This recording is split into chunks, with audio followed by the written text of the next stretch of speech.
Everyone, in this episode you will learn about the primary components of a true high pressure aeroponics system.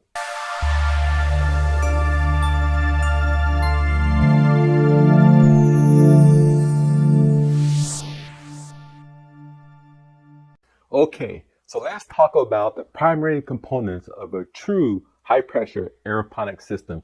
There are just 5 primary components.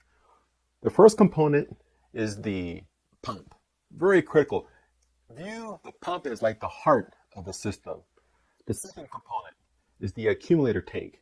This is used to hold the pressure constant in the system. 3, you need to have a electrical control solenoid. This is what actually controls the flow to our misting nozzles. 4, you need to have a pressure switch. We don't want our pump running forever. Once we reach our desired pressure for the system, we want the pressure switch to turn the pump off. And 5, the delivery system, which are our misting nozzles. So these are the 5 basic components of a high pressure aeroponics system. Now, let's go through each one and talk about its function and purpose. Let's talk about the first component of our high pressure aeroponics system, and that's the pump. This is the heart of the system. The purpose of the pump is to pressurize our nutrient up to enough so that when the nutrient flows through a nozzle, that it can create a mist. Most nozzles need a pressure above 60 to 80 psi to generate the misting that we need. So this pump is an Aquatech 8800 model, and it is designed for water purification. So that means that this pump is safe for us to use in our system, knowing that it is food safe compliant. Also too, realize that this pump is not designed to run continuous. You need a pump that is, number one, that is food compliant. This one here it is designed for purifying water. And 2, you want a pump that can at least pressurize your nutrient up to 100 psi. Okay, let's move on to component number 2. Okay, component number 2 will be our accumulator tank or our pressure tank. These tanks are commonly used on homes that are on well water or in RVs to maintain constant pressure on their pipes.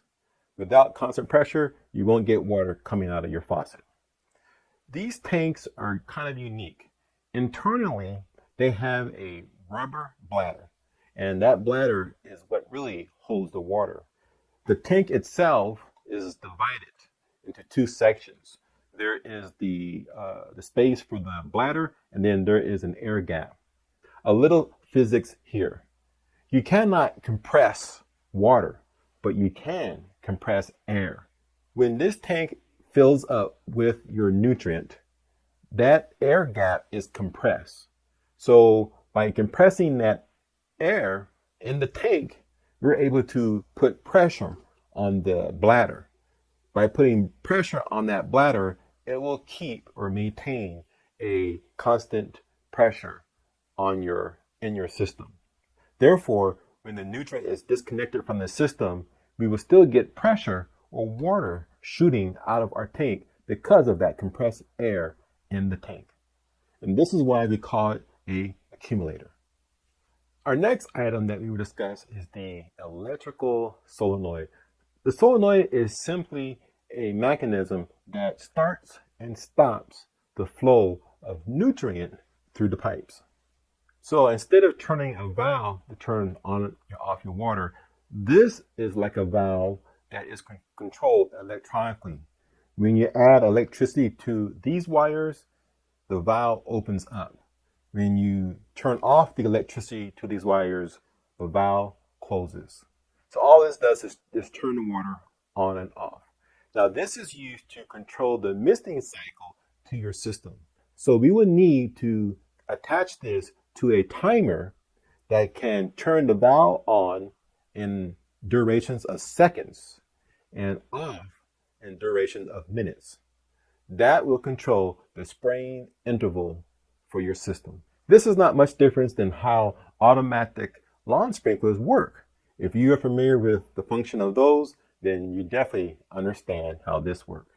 As I mentioned before, this solenoid needs to be controlled by a timer. We want a timer that's able to turn the nutrient on for a amount of seconds, down to 1 second preferably, and be able to remain off for minutes, preferably at least up to 5 minutes. For us, we plan to build our timer using a microcontroller, but there are various timers that you can buy on the market where you don't have to build it yourself. But if you do, that option is there, and we will cover that in another episode. So now on to the next component. Okay, our next component is the pressure switch. The pressure switch is actually what controls the amount of pressure that your system will build up to. This is put in line with your pump. Some pumps has the pressure switch built in, but for Aquatech, it is an external switch. This switch serves basically two purposes. It tells the pump when to turn on and when it should turn off. The pressure switch will tell the pump to turn on anytime when the pressure for this one is below 80 psi. Anytime when the pressure is above 100 psi, this device will tell the pump to turn off. So all it does is turn the pump on and off so that the system maintains a pressure of between 80 and 100 psi. And that's all the pressure switch does. Our final component to our system of a true high pressure aeroponics system will be the nozzles. So the purpose of the nozzles is to atomize the nutrient to a fine mist. So that is accomplished very easy by forcing water at a particular velocity through a small little hole that we call an orifice. Normally that hole size is around 12 thousandth to 10 thousandths of an inch. Here we have two different nozzles. This one comes in a two-piece. However, this nozzle produces droplet size around 100 microns, which is a little bit too high for our needs. This nozzle, which is a single piece nozzle, is rated for producing droplet size around 50 to 60 microns, which is ideal for our high pressure aeroponic system. Now, nozzles come in different orifice size and different spray patterns. For our purpose, you want to choose a nozzle that has a cone spray pattern.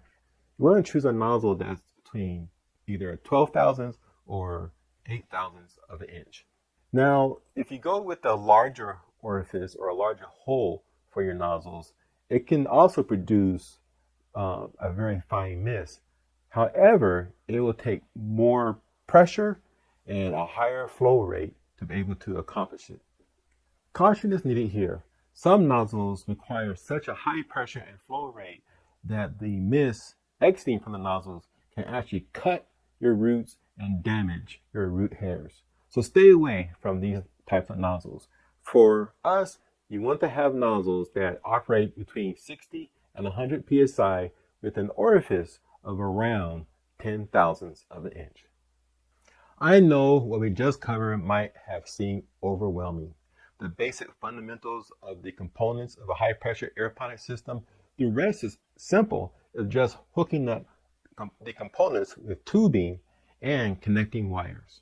So please subscribe below so that we can take your garden into the future.